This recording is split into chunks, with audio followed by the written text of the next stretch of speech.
What's up, everyone? Michael here. Once again, screen name Fedor_8. You find me on PokerStars right now, playing some heads-up sit-and-goes. And today I just wanted to look over one hand that I played this morning and really illustrate how and when we should slow play a big hand, especially when we're in position and we're facing an opponent who's betting into us. So I know a lot of my students struggle with this. They kind of get into the routine of having a big hand and raising for value, which is great. But I mean, in some opportunities, there are some moments, and we have opportunities to really slow play a hand when we're really nutted. And what I mean by that is when we have like the absolute nuts, we're not worried about draws. We're not worried about our opponent hitting a miracle turn card and sucking out on us per se. We could slow play our hand, and I think that's a great opportunity because, number one, as you'll see in this video, this is one hand. I have pocket tens pre-flop, and I end up flopping a monster, and I'm getting aggression from my opponent who's out of position, and there's really going to be no reason for me to attack him back and re-raise him in this situation, as you'll see. So without further ado, I'm going to go ahead and click play, and we'll just take a look at this hand, and I'll explain why as we go along. So I raise my tens in position. By the way, this is a hyper-speed heads-up sit-and-go. So I have pocket tens. I'm going to go ahead and raise. We're pretty full stacks, a little less than full, but we're pretty full here. So pocket tens at the first blind level. I'm going to go ahead and raise. My opponent calls, and we see a flop. So the flop is 10-10 jack. So I flop quads, four of a kind. Really unlikely flopping quads. I think the odds are over 400 to 1, something like that. And we flop quads. So we're in a situation where we have the absolute nuts here. We can't lose to anything right now. The only way we can lose this hand is to better four of a kind, right? So we need to be in a position where our opponent has a jack pre-flop right now and turns a jack and rivers a jack. Or if he has pocket jacks, which, by the way the hand was played, it's very unlikely he has pocket jack, since I would assume he would have 3-bet his jacks pre-flop. He would need a turn jack. So there's really not many outs. It's really unlikely to be in a position where you have quads and you're worried about anything. So in this situation, obviously I'm going to want to go ahead and slow play this hand and try to help my opponent improve his hand. So this is a spot where we want him to improve so that we can get value out of some marginal hands. If our opponent checks here, we're not going to bet. I mean, a lot of people would say I have to continuation bet because I continuation bet with all my bluffs, all my weak hands, all my draws. I have to continuation bet with value. And that's true. However, when you have a hand like pocket tens and you flop quads, you have value, but you don't need to throw that into your continuation betting range because we know that he's not going to have too much here. And we don't want him to fold his air. We want him to improve so that we could get value out of those hands. So this is not going to be a spot where I'm going to continuation bet here if my opponent checks. Some people will say, and I know I've heard this from a lot of my students, but he has a draw and he can call me with his draw. What if he has a small pair and he can call me with that? That is right. I mean, he can call you with some hands here, but we don't want him to fold any of his air. We want to give him a free card. We want him to make his draw. We don't want him to have to call and consider folding. I don't want him to have, like, let's say he has pocket twos in this spot. I don't want him to fold his pocket twos saying, I only beat air, I'm just going to fold.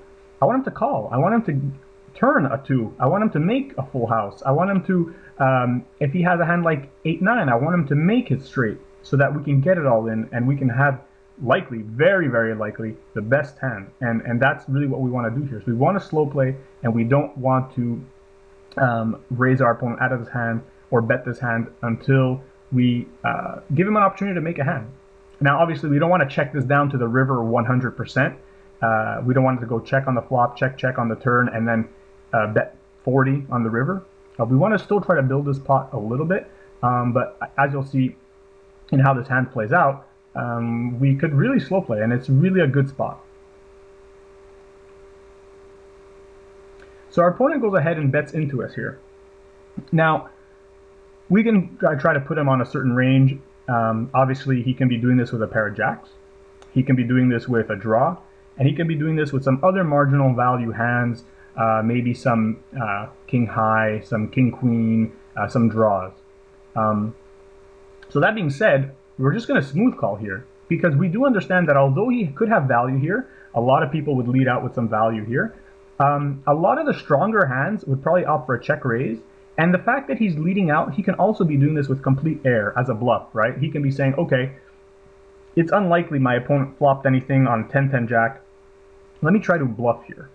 So number one, I don't think it's the best bluff spot for him if he is doing this as a bluff with that thought process. Just because a lot of my raising range is going to be hitting this board, whether I have a pair, a draw, a gut shot, or something, or some overcards. So anyways, we have the absolute nuts in this spot. My opponent bets, and we're just going to smooth call. We're just going to call and give him an opportunity to, number one, make a hand on the turn. Number two, keep bluffing, right? Because we don't want to raise him and make him fold his bluffs. And number three, if he has a value hand, we want him to try to improve or think he's ahead by just calling. So we want to show a lot of weakness in this spot, obviously. So we go ahead and just call. Now the turn card's pretty good for us, and the reason why I say that is because if he did have a jack and he's leading out, this is not going to slow him down. It's not going to scare him. If, for example, an ace or a king would have hit, or a queen potentially, it might have slowed him down with the jack. He might have went into check call mode instead of betting.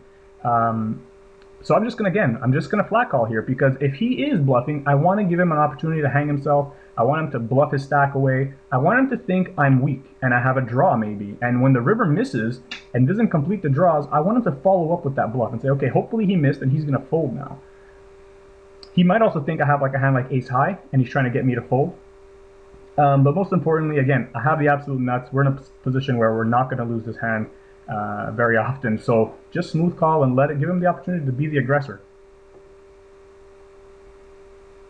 And the river brings a 5. So number one, if he did have a jack, I think we're going to stack him here, where he's going to probably bet this river. We're going to go all in and he's probably going to call. If he has a missed draw and he was betting his draw on the flop and turn, he's probably going to bluff his draw again here on the river, because we haven't shown any strength, and it's going to encourage him to make that bluff once again.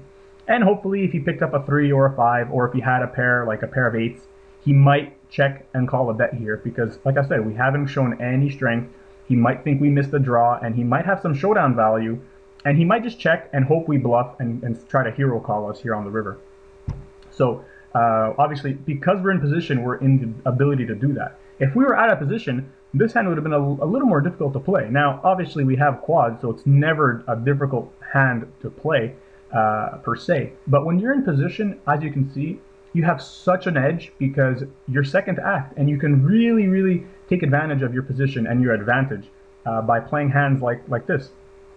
It really gives you a lot more. You're a lot more comfortable, and you have a lot more information, and you can take a little more of a tricky approach sometimes, and really, you know, think your way through the hand, for example, and understand that we're never in a position here that we can potentially lose value, because if we're like for example, we're in position on the river. If my opponent checks, we can always bet. Whereas if we were out of position and we were unsure if my opponent would bet or not, if we checked and my opponent checked behind, then we lose that last round of betting on the river. But here, it's a lot easier for us because we're in position. If my opponent checks, I can always throw out a value bet here. It's really not going to be too difficult. But like I said, if we were out of position, we would have to decide, should I lead out this river, should I bet this river, or should I just check and hope he bets at it? And if he doesn't, then I lost some value on the river. So again, because we're in position, it makes things really, really easy. My opponent goes ahead and bets. And at this point, we're going to obviously go all in here. There's not much left for us to do but to get value. We can hope he has the jack or some kind of a value hand that's going to pay us off. And if he didn't, and he has an absolute bluff, and he folds, then we're going to be in a position where I think we got max value out of this hand because we let him bluff the flop, bluff the turn, and bluff the river. And I think it's just because we understand that we have such a strong hand, and because we're in position, we could play the hand this way, and we can really try to get max value from all his air and all his draws that are going to bluff 3 streets, and all his value that's going to really not give us credit for having too much in this spot. So at this point, like I said, we're going to go all in. It's really not going to cost him much more to call, so I think he's going to be calling with pretty much all his marginal value hands. And obviously, if he folds, it's probably because he had absolutely nothing. so he folds. But like I said, I think we got full value for our hand because we gave him the opportunity to bluff the flop, bluff the turn, and bluff the river, which I think he did, seeing that he folded to such a small raise on the river. So I think we got maximum value here. Just an example, I think it's kind of basic, but I mean, a lot of people get caught up in the whole, I got to c-bet, I got to raise the turn for value, I need to build the pot. And sometimes you just don't need to do that when you have such a strong hand, and especially with an opponent who's betting into you. So I hope you guys enjoyed. I know it's a quick video, but I thought I would share this hand with you and the thought process behind it. I hope it helped. Feel free to reach out. If you have any questions, you can always email me at michaelcarbone with the number 8 at gmail.com. So again, it's Michael Carbone with the number 8 at gmail.com. Good luck, guys.